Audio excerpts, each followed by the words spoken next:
Today is another glorious day. Yes, Thursday I said I wasn't going to stream anymore for the weekend. It's going to take a couple days off. Friday, I may have said the same. I finally capitulated this morning and I was like, you know what?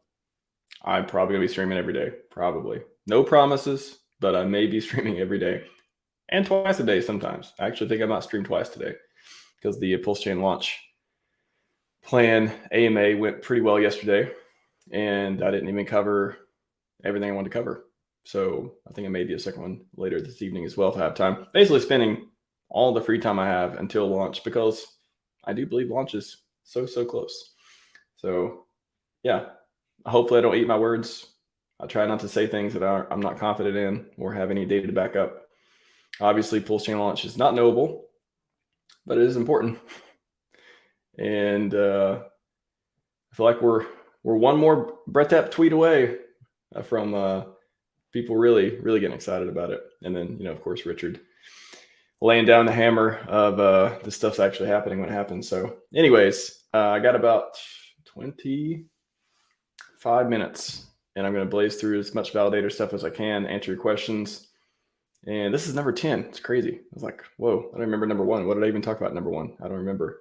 But plenty of material. What is it? Got to be 10 or 20 hours of material. If you're new, this is your first time watching, go back and watch the old streams. They're only like weeks old at this point, at the oldest, I would say. So watch the old AMAs, a ton of questions answered, a ton of walkthroughs, a ton of demos, all that stuff. But I'm sure there's even more questions now. And I wanted to cover today from testnet to mainnet. That seems like the most relevant topic right now. What do you need to do? People have been asking me some questions.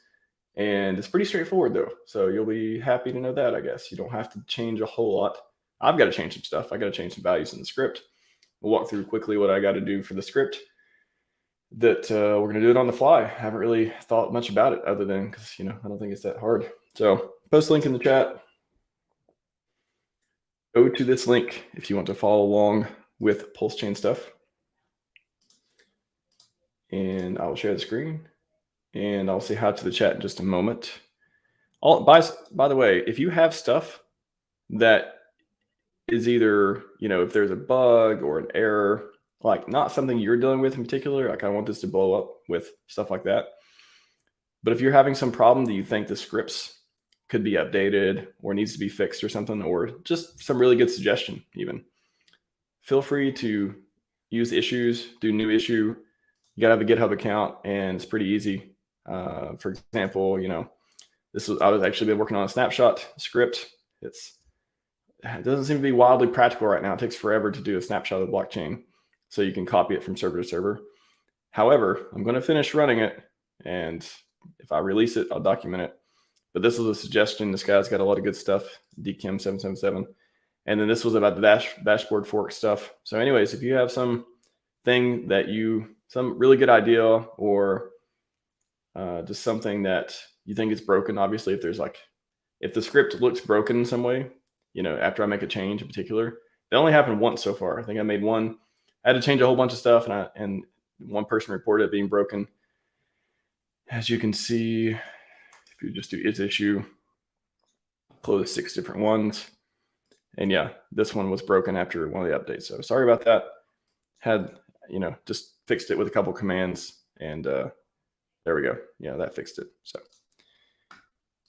but if you haven't did withdrawal stuff yet, it's the only thing I also mentioned. That's some of the latest content I've added to. I'm just going to start calling it a wiki. It's basically a wiki at this point. The README has turned into a wiki. So look at the wiki for withdrawal stuff if you're interested. Table contents, so you can easily browse around because there's a lot of content. Here's withdrawal. All the information I have. What you need to do if you set a withdrawal address before, if you didn't set an address, you may be may not work so well for you because it doesn't look like Launchpad supports that last time I checked. But if you did set a withdrawal address, then makes things a lot easier. How to exit, all the steps, all that stuff. So that one, and then I'll say the other thing people have been talking about is setting up on the cloud. So if you want to set it up on a cloud, I literally did an entire doc a long time ago on how to set up. Once you get an AWS account, then you can do all this stuff to set it up. Talks about hardware requirements, all those things, how to do key pairs, what firewalls are, storage otherwise. So I'll drop this in the chat in case people haven't seen it. If you want to do AWS stuff in the cloud, run your validator in the cloud. That's how you do it. If you don't want to, don't. If you like decentralization, don't. Like, it doesn't matter to me whether you do it or not. But I think a lot of people will, because it's a lot easier than a lot of other stuff. So I think we'll be plenty of decentralized. I've talked about that in other AMAs as well. So let me talk to the chat. What's up, chat? Crypto Compassion, good to see you, buddy. Good to see you. 4-door GTS, I'll get to your question in just a minute. Let me say hi to the rest of the chat. Hex Hodl, what's happening, man? Good to see you as well. Launch incoming. I've been hearing that every day. I'm sure it is. I'm sure it is imminent. Any moment now. 2 more days, right? Let's see. Are we at day? At least we're at days now. At least it's not 2 more weeks. I feel like 2 more days is more accurate than 2 more weeks would be. Best way to increase testation effectiveness to 100%? This is actually a good question. I don't know. How do you do that? I mean, obviously stay online. Make sure your node's operating properly. Make sure your bandwidth's good. Basically, the idea that to get maximum participation from your validator on the network is just make sure it's running really well without interruption. Yeah, I don't know if there's a I don't know. I need to see this over. So some of these things I need to see over time too. Like, is 100% even a goal? Is that something that, are you always going to be at 98, 97, 99%? Like, are you just going to miss attestation sometimes? You know, I don't know. I haven't been a validator that long to have that context. So good question. I'm not sure on that one. Best I can say is keep your validator in good shape. Otherwise, you will definitely be less than 100% if you keep missing stuff. 95%, yeah. I don't know. The only thing I can think of is make sure your bandwidth's good. You're not missing stuff like that. Make sure your clients are all talking to each other. Make sure your resources, your memory's good. That wouldn't be causing any problems. It's a good question. Mark says, should we encrypt the hard drive installing Ubuntu? Generally, yes. Just make sure you don't forget the password. Generally, I'm trying to think when you wouldn't encrypt the hard drive. If you're setting out home and you're installing Ubuntu and asks you do you want to encrypt, I don't know the case where you wouldn't say that. Just make sure you don't lose your password or you're going to be in trouble. Make sure you do that, because the whole thing is, if it's encrypted, somebody steals your validator or whatever, then they can't access the hard drive without the password because it's encrypted. And that's before all the user account stuff even kicks in, before the operating system even loads and needs to have that password. So yeah, I can't think of a reason why you wouldn't do that. On reboot, so the only thing that's interesting on reboot, you would need to type in the password manually. So if you have it in a place that is hard to get to and you're remote accessing in, that's the only caveat I could see. Be careful, because every time you reboot, you're going to need to go down and physically type in the password. There are some programs that kind of try to help you do that remotely. They're a little janky. I've used them before in certain cases. That's the only thing I think of. If it's going to be nearby you, shouldn't be a problem. If you're going to put it in a place where you're not going to have physical access to it or it's hard to get to, be careful with encrypting it. So now the question is, if you're trying to decide whether you should do it or not, what's the ROI? So if somebody does get access to your validator, that doesn't mean they won't get access to your seed words unless you put them on the validator, which is a terrible idea. So don't put your seed words on the validator. The worst thing that happens when somebody steals your validator is, you get slashed, you get penalized. They can try to mess with stuff on the network from your validator, which is going to get shut down anyways because you're just one of thousands, right? They're going to cost you, time, money, effort, stuff like that. But it's not like they steal your validator, they steal your money. They steal your seed words, they steal your money. Your validator is just operating on the network with your and signing stuff and attestation and all that stuff. Good question. Good question, Mark. Kimbo says, do you think some people run multiple validators? Well, so let's break that down. So multiple validators. You can run 1, 5, 10, 100 validators on one server. So it sounds like what you're saying is you think multiple people will run, you think people will run multiple servers with validators, aka a server farm, a validator farm. I guess if they have enough PLS. So that's the thing. It's like you can do whatever you want, but you got to have enough to make the deposit. So if you only got 5K PulseChain, that's like what, one validator and a half or so. If you got 100K, that's different. If you got $1 million in Pulse, you can run many. So I think if Alex forks Rocket Pool, I imagine he'll have a validator farm because that'll enable people to do the pulled mining, staking, publishing, validating, whatever, all that stuff. Or no, actually, I don't know how it's going to be set up. He may have different features or conform to different styles of doing stuff. So I don't know much about it. I just know that there would be some cases where you may want to run, if you're going to run 1,000 validators, maybe you split that up over multiple servers. It's probably, if you have that much invested, you probably don't want to take chances on, using that much resources on one particular server. You don't want to have one point of failure, right? So there'll be cases to do it, but most people won't worry about it. I'll say that. You guys bringing the heat today, bringing the good questions. Four-door, I'm going to get at your question in just a moment. Let me finish saying hi. I'm going to get to everyone's question in a moment. I got to say hi to the chat. What's up, Chad? Do you just copy and paste, or do you actually enter that each time? I feel like it's a little bit different each time. Or do you just have 10 in a notepad and you just cycle through which is the funniest one you feel like doing at the moment? Intros are out of control, Chad. Out of control. Chad recognizes Chad. Good to see you, man. I've been watching you and in the coin crypto mine. Are you saying the crypto mindset course? Appreciate the content. Oh, cool. Yeah. Shout out to Dollar Cost Crypto and all the people in the course and stuff. Yeah, that's the only thing about, doing courses, having paid groups, doing the one-on-ones. That's why I'm just not interested in doing it right now, even though people have asked me many times, several people, to do stuff. It takes a lot of time, and I have the no monetization policy and stuff like that on my channel. So you see people doing it, they don't have a lot of time. DCC is heads down right now for a good reason. Again, a lot of my closest people I'm close with, and the people I'm closest with in the ecosystem, a lot of them have, paid groups, or they have courses, or they have one-on-ones and stuff like that. I feel like I'm one of the few ones that don't. And it's, because I don't want to. I'm trying to reduce the time I sell, right? So I'm going to try to use my investment acumen to do all this stuff instead of selling it. Again, to each their own. Everyone can do whatever they want. It's hard to see.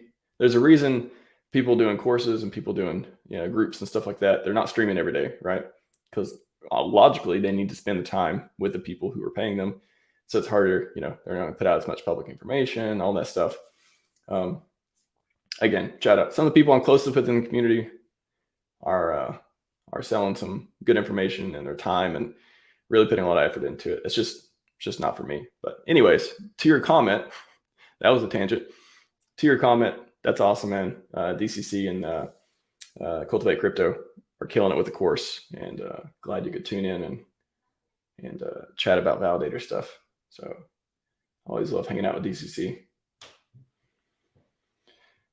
Okay, I think the rest are questions. So I'm going to scroll up for a minute and then go back down. I should really, I only got like 10 minutes left. We're going to have to make this quick because I wanted to go to testnet. All right, before I get to questions, give me like 3 minutes. I'll be quick. I want to talk about what needs to change for testnet. Let me go to my Twitter because that'll help me. Basically my notes. I love how I can just tweet and I now have notes. So here we go. I'll have to do a doc for everything.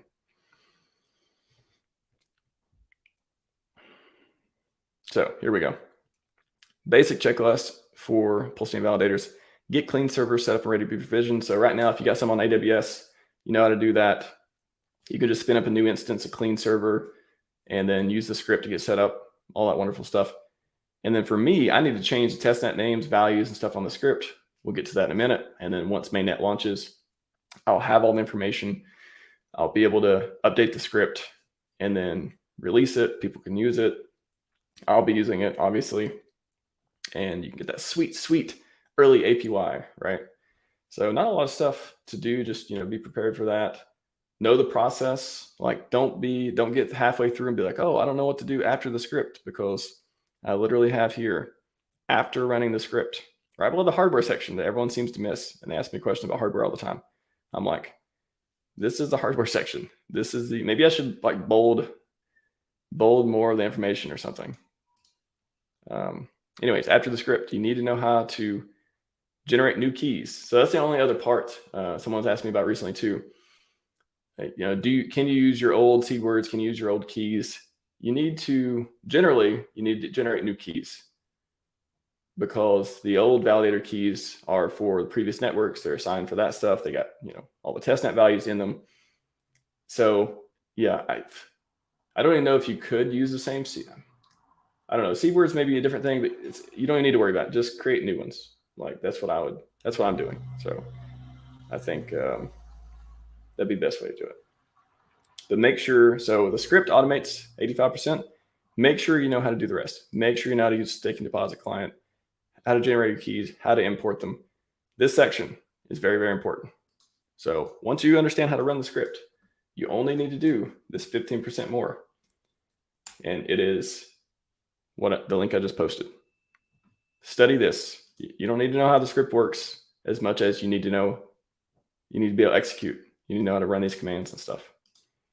And, use your withdrawal address. Enter the correct wallet address.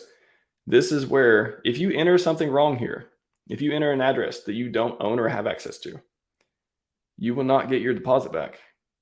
Be very, very, very careful.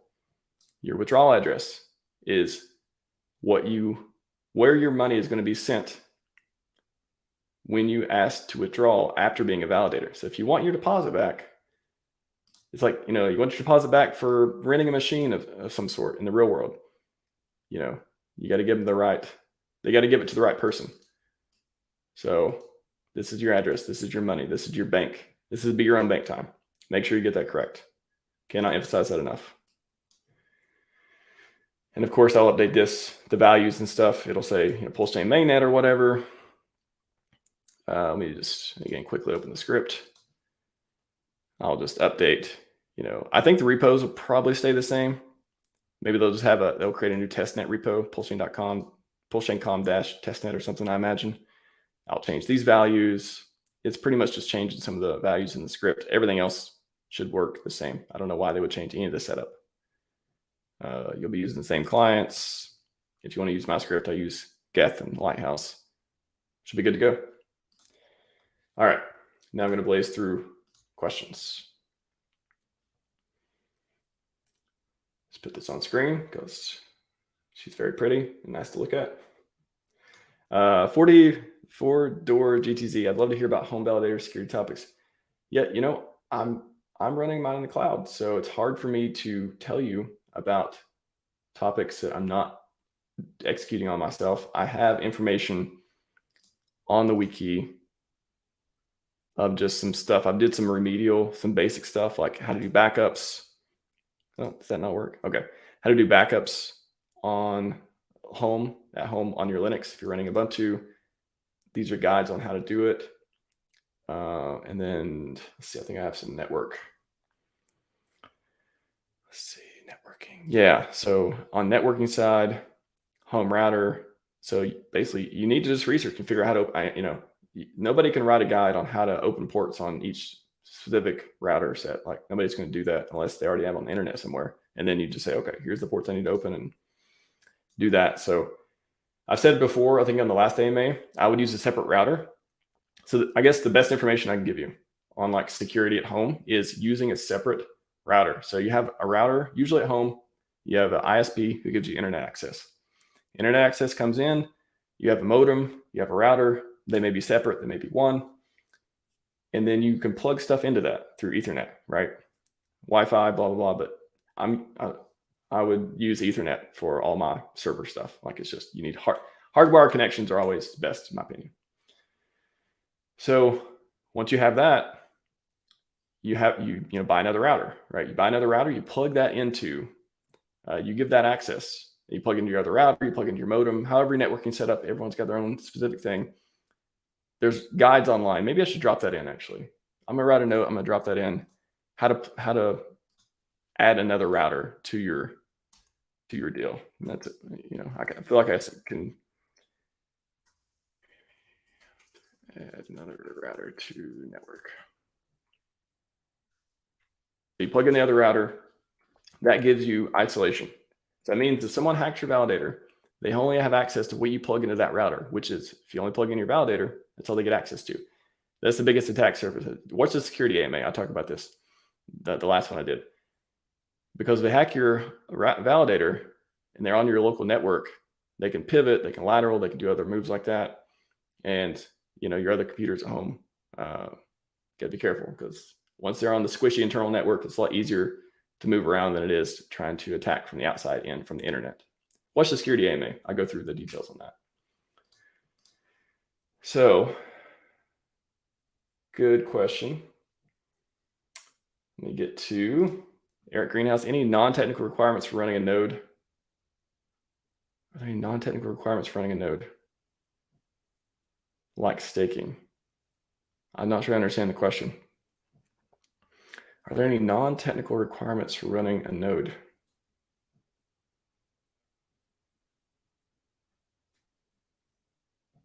I'm not sure I understand the question, Eric. Can you give me some examples?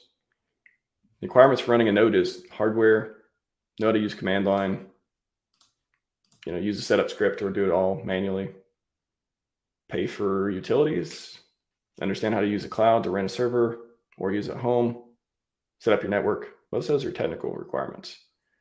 Non-technical requirements, I don't know. I'm not sure. Attend the live streams. That's not very technical. So let's see. I'll get you other question. I'll get to the rest here. I see David James in the chat. Shout out to him. Is it beneficial to run your validator in an AWS region of the world that has fewer validators running? For decentralization, I guess it is. It's an interesting question. So you can run it, AWS has different regions. They're all over the world. A lot are in the United States. A lot are in other places too. It's basically for redundancy, so you can run servers in different regions. So I guess if you're running servers in different regions, in case one region went down, which would be catastrophic and basically meteor event, right? It just doesn't happen very often. That's why I have great uptime. Another advantage of using the cloud. Fewer validators running? No, I mean, if your point is to get better APY, that part doesn't matter. It's just more of decentralization because you're still the same amount of the pool getting your rewards. You mentioned deposit. Yeah, go to the README, and that's the only thing you have to do after running the script is make your deposit. So again, after running the script, make your deposit. Maybe I'll just put in parentheses, making your deposit or something, but that's the only thing else you need to do. Yeah, 32 million pools. So you need 32 million pools per validator, and you can have multiple validators running on one server. Of course, yeah, hopefully I answered your question. David James, what's happening, man? Should I run a validator on Windows that also do online banking? No, you should not. And I'm not usually one for telling people exactly what they should and shouldn't do, but that I know you're being facetious and making a joke. So no, you should not. First of all, let's break that down. Running on Windows, to me, Windows isn't meant for servers. Linux is meant for servers, if anything. Mac and Windows not meant for servers, generally speaking. Yeah, there's a lot of Windows servers out there, blah, blah, blah. Way, way harder. Need a lot more money for licensing. It's just, why? Why would you do it? That's why even Microsoft's cloud, Azure, they use Linux most of the time. They have like Microsoft Linux now. It's crazy, right? So no, I wouldn't run a validator on Windows. I would not hook it up to a network.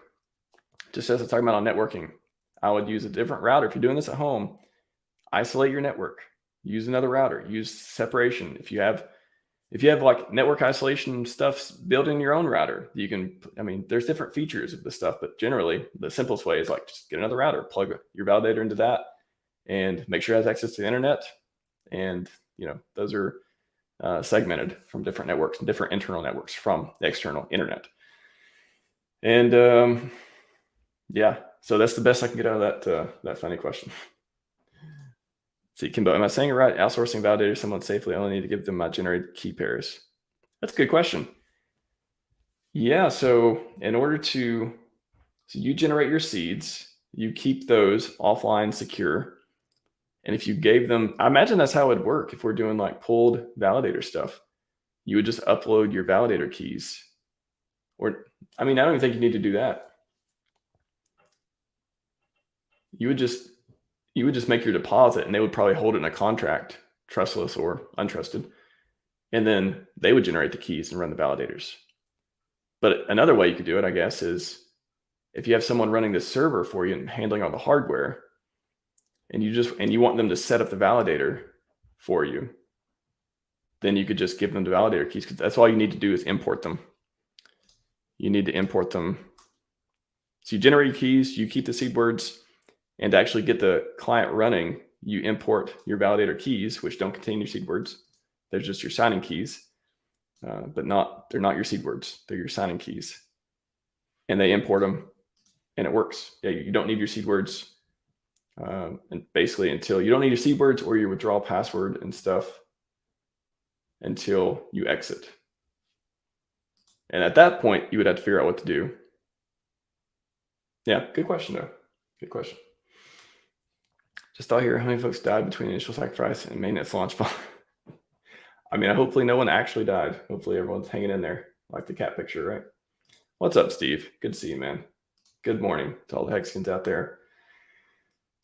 Yeah, yep. VLAN, different one.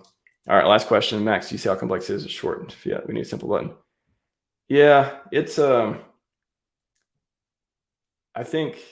don't know. I think this is the initial launch, and I wouldn't be surprised if it keeps improving and leverage in other ways, other easy buttons. I think it's just a little bit, not easy button right now, although there's a lot of things that are easy button on the platform. Not everything is. Maybe you could say that, but I suspect it'll be easier in the future, if that helps. Instruction sheet cover, making multiple validators, one rig. I want to run 20 plus. You can run as many validators as you want. You generate your keys, you tell how many validators you want, it generates your validator keys, and then the server you install, have the client installed upon, you import the keys, and it runs as many as you want. And so there's no extra. That's another question I get all the time, is like, how do I run multiple validators? This script will handle multiple validators. It'll handle one, it'll handle 100, whatever. That's a separate process. That's the manual part of the process. When you use the staking deposit client to generate your validator keys, you tell how many you want to do. All right, so here's the last question. Quick question: how do you create a GitHub email for SSH keys? So there's a lot in this. So apparently you want a GitHub account. So you can create a GitHub account, and then from there you can generate or upload your SSH key from that. Hopefully that answers your question. You create a GitHub account, and if you want to do that, you can upload your SSH key, which you can use for commits and other stuff. But that's only if you're doing dev stuff. If you just want to get a GitHub account to create issues or comment or stuff like that, or even do merge requests, you can do that without SSH keys. Pretty sure you can do all that stuff. Yeah, it can be Gmail. It can be anything. All right, seriously, I got to go. What's the benefit of being a validator compared to participating in something like Alex Pro's Rocket Pool? I don't know. I don't know any of the specs of the Rocket Pool, but it sounds like it would make things easier where you would it's kind of like, to me, it sounds like, again, super preliminary. I don't know.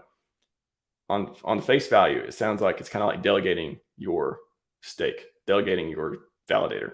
It's like, hey, I don't know. You're going to have to look for Rocket Pool, but the advantages probably are you don't have to run your own hardware. They do the hardware side. You just put up the money, that kind of thing. I don't want to go much further because I really don't know how it's going to work, but I think it'll be great. It's probably do hardware firewall. I don't think you really need one. There's plenty of good software firewalls. Hardware is kind of advanced and it's for bigger networks. And I think keep it simple. KISS, right? Keep it simple, stupid. Not calling anyone stupid. That's just the phrase. A lot of people want to do all these crazy security stuff. They want to, I got to get the most secure permissions on the files. And I'm like, again, security, I've been doing security for over a decade professionally, and I've learned a lot of things in the meantime. And it's like, just keep it simple. There's high ROI stuff like firewalls, simple file permissions, separating users, a lot of stuff my script does. And there's all this advanced stuff that it will make it really hard to debug later on, and you're getting marginal improvement. So I'd say keep it simple as you can. So appreciate it. Thank you very much, everyone. I'm taking off. And like I said, I may be on later for PulseChain launch plan part 2. We shall see if I have time. But thanks, everyone. Hope this helps. Again, go to this URL and you can figure out all the stuff you want to do to your life's content. That being said, validators go burr, Mainnet feels very close, and Scivive and 5555. We are out.